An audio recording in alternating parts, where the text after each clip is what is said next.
NYPD officers stopped and frisked this 17-year-old boy by the name of Alvin, and apparently he was looking at them inappropriately, okay? He had his hoodie on, he's black, and he was looking at them. Yeah, and well, here's how they reacted to Alvin. Oh, you again, man. Yo, I just got stopped like 2 blocks ago, yo. You look very suspicious. Cause y'all always looking at me crazy. Because you keep looking back at us, man. Cause y'all always looking crazy, yo. Coming up the block, always. That's our job, man. To stare at me, yo? Listen to me. Listen to me.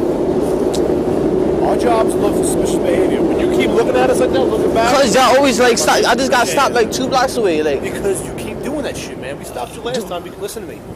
When you were walking the block with your hood up and you keep looking back at us like that, bro, you think you might have something. Because I had my hoodie in there. They do that. You have your hoodie on your body. Well, because it was cold. Yeah. You gonna smack me? Yeah. You gonna smack me? No, you asked me why I have a book bag on. Who are you talking to? You asked me why I had a book bag on. You asked me if I had a book bag on. Yo, why you? Come on, why you touching me for?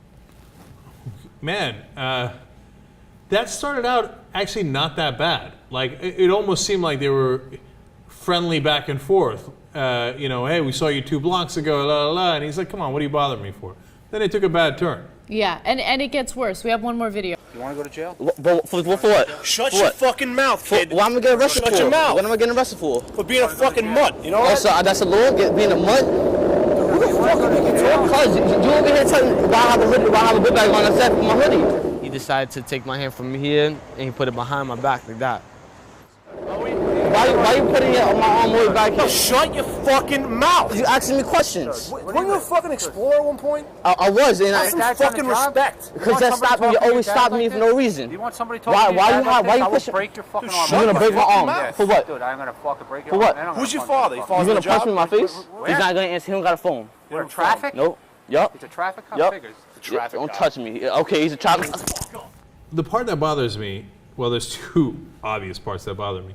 One is, all right, look, I mean, as you listen to that first 30 seconds of that video, does anybody think like this Alvin guy's dangerous?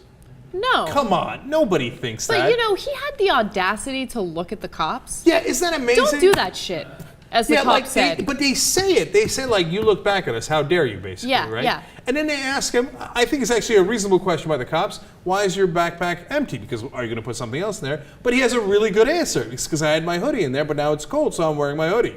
That should be the end of the conversation. Yeah. But no, they're going to pick a fight with him, right? And the thing is, they do that because they feel he has no power. And so they feel like we can do anything we want to this guy and it doesn't matter. And then, of course, the second part is they make it racial. Yeah. He's a mutt. He's a fucking mutt, right?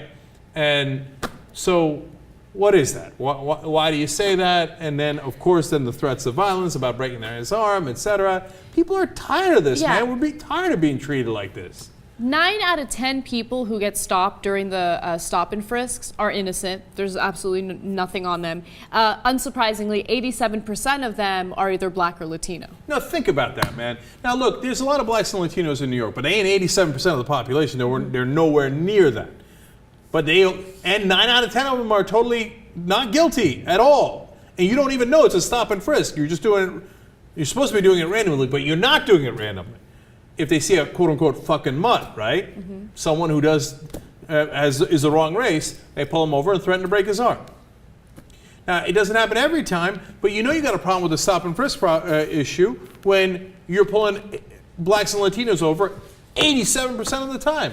And then they'll say, well, you see that? More blacks and Latinos get arrested.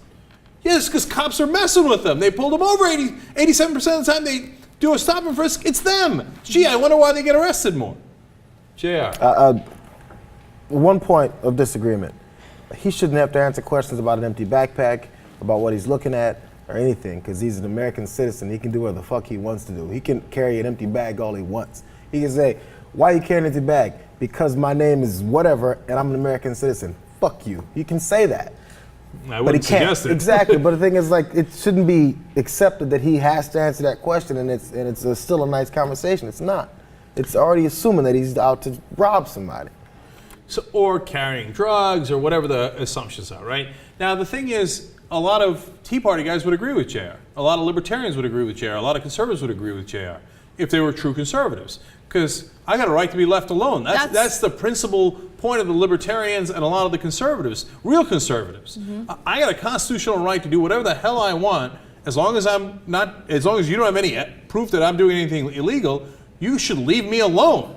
The government should leave me alone. And here they get into your business, they get into how you're looking and what you're carrying when they have no evidence on you, and then they threaten to break your arm. The government should leave us alone unless it's in the name of national security or just keeping the streets safe, i.e. keeping an eye on the colored people.